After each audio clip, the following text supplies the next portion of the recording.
Pada perkembangbiakan generatif tumbuhan angiosperme, sel sperma dan sel telur mengalami fertilisasi, sehingga terbentuk embrio yang tersimpan dalam biji. Biji dapat tumbuh dan berkembang menjadi tumbuhan baru. Sifat dari keturunan tumbuhan baru dapat diperoleh dari gabungan sifat kedua induk. Hal ini yang menyebabkan sifat keturunan dari perkembangbiakan generatif bervariasi. Sel kelamin pada tumbuhan terdapat pada bunga. Bunga memiliki beberapa bagian tertentu yang memiliki fungsi masing-masing. Proses perkembangbiakan generatif pada tumbuhan angiosperme melewati beberapa proses, di antaranya penyerbukan, pembuahan, penyebaran biji, dan perkecambahan.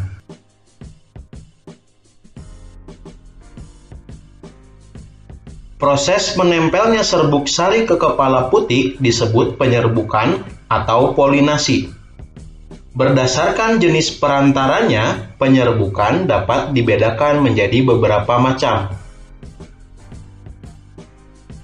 Anemogami merupakan proses penyerbukan yang dibantu oleh angin. Tanaman dengan bunga yang berukuran kecil, jumlah bunga banyak dan ringan, serta tidak menghasilkan nektar atau bau merupakan beberapa ciri tanaman yang penyerbukannya dibantu oleh angin. Entomogami merupakan penyerbukan yang terjadi dengan bantuan serangga. Ciri-ciri tanaman yang proses penyerbukannya dibantu dengan bantuan serangga biasanya memiliki warna bunga yang menarik dan cerah untuk menarik perhatian serangga agar hinggap dan menghisap nektar. Umumnya serbuk sari yang dihasilkan bunga tersebut lengket sehingga mudah melekat pada kaki serangga. Dengan demikian, serangga ikut memindahkan serbuk sari ke putik. Ornitogami adalah penyerbukan yang dibantu oleh burung. Tanaman yang penyerbukannya dibantu oleh burung umumnya memiliki ukuran bunga yang besar, berwarna merah cerah, tidak berbau, menghasilkan nektar dalam jumlah cukup banyak, dan mahkota bunga berbentuk terompet. Chiropterogami adalah penyerbukan yang dibantu oleh kelelawar. Ciri-ciri bunga yang penyerbukannya dibantu oleh kelelawar ialah menghasilkan nektar, memiliki warna yang menarik, menghasilkan bau, dan mekar pada malam hari.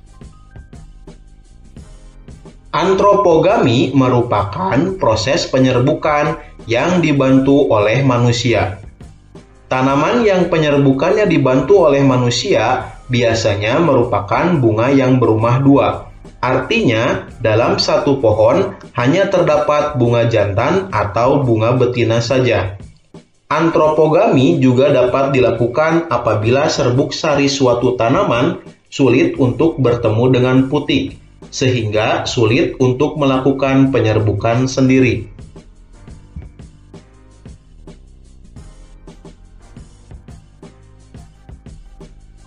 Tahukah kamu apa yang terjadi pada serbuk sari setelah proses penyerbukan? Serbuk sari memiliki inti vegetatif dan inti generatif. Setelah serbuk sari melekat pada kepala putik atau stigma yang sesuai, serbuk sari akan menyerap air dan berkecambah membentuk buluh serbuk sari. Buluh serbuk sari tumbuh dan bergerak menuju bakal buah melalui tangkai putik. Inti sel generatif di dalam buluh serbuk sari akan membelah menjadi dua. Dua inti sel generatif tersebut akan berkembang menjadi dua inti sel sperma. Satu inti vegetatif di dalam serbuk sari berperan menjadi penuntun gerak tumbuh buluh serbuk sari ke bakal biji. Satu inti sel sperma membuahi inti sel telur atau ovum, membentuk zigot atau calon individu baru. Dan satu inti sel sperma yang lain membuahi inti kandung lembaga sekunder, membentuk endosperma atau cadangan makanan. Pada proses ini terjadi dua kali pembuahan, sehingga disebut dengan pembuahan ganda.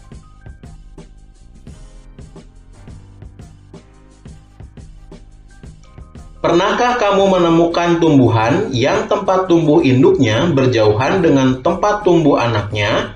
Mengapa demikian? Tumbuhan tersebut ternyata melakukan penyebaran biji. Setelah terjadi pembuahan, bakal biji akan berkembang menjadi biji. Pada Angiospermae, biji diselubungi oleh buah yang telah berkembang dari bakal buah atau ovarium. Buah juga dapat membantu dalam penyebaran biji. Penyebaran biji yang jauh dari induk akan meningkatkan peluang biji untuk tumbuh dan berkembang dengan baik menjadi individu baru. Hal ini karena biji yang tumbuh pada suatu area yang dekat dengan induk akan berkompetisi dengan induk untuk mendapatkan cahaya, air, dan nutrisi. Proses penyebaran biji dapat terjadi secara alami atau dengan bantuan manusia. Terdapat banyak bahan perantara yang dapat membantu tanaman untuk menyebarkan biji. Berikut adalah berbagai cara penyebaran biji dan istilah untuk masing-masing perantara.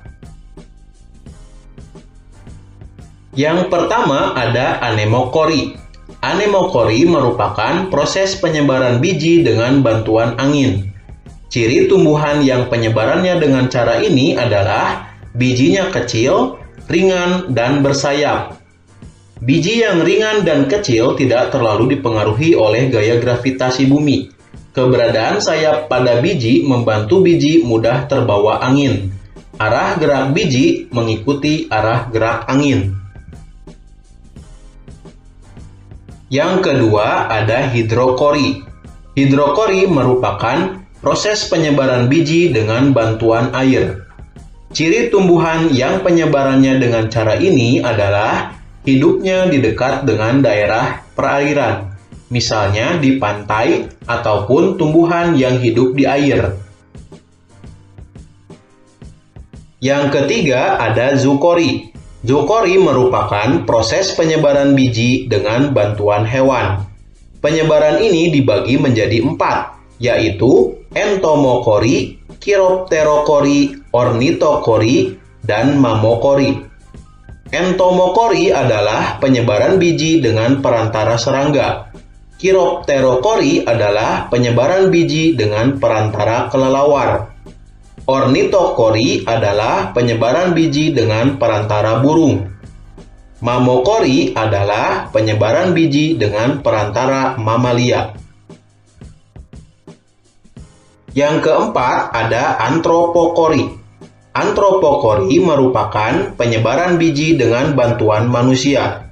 Proses penyebaran dengan cara ini dapat terjadi secara sengaja ataupun tidak sengaja. Penyebaran biji yang secara tidak sengaja dilakukan oleh manusia apabila biji tumbuhan tersebut memiliki struktur yang mudah melekat pada pakaian. Penyebaran biji dengan sengaja sering dilakukan manusia, terutama pada bidang pertanian, yaitu ketika menanam padi, jagung, dan tanaman lain.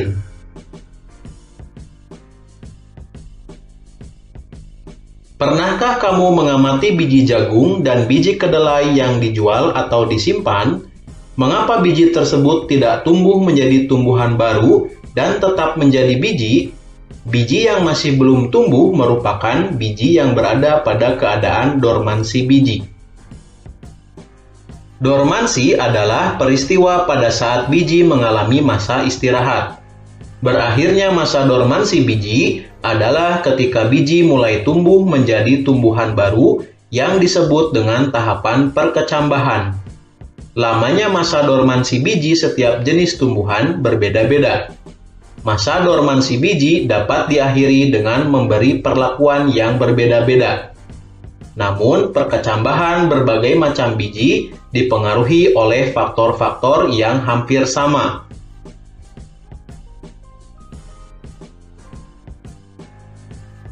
Faktor yang mempengaruhi perkecambahan yaitu air, temperatur, oksigen, dan cahaya.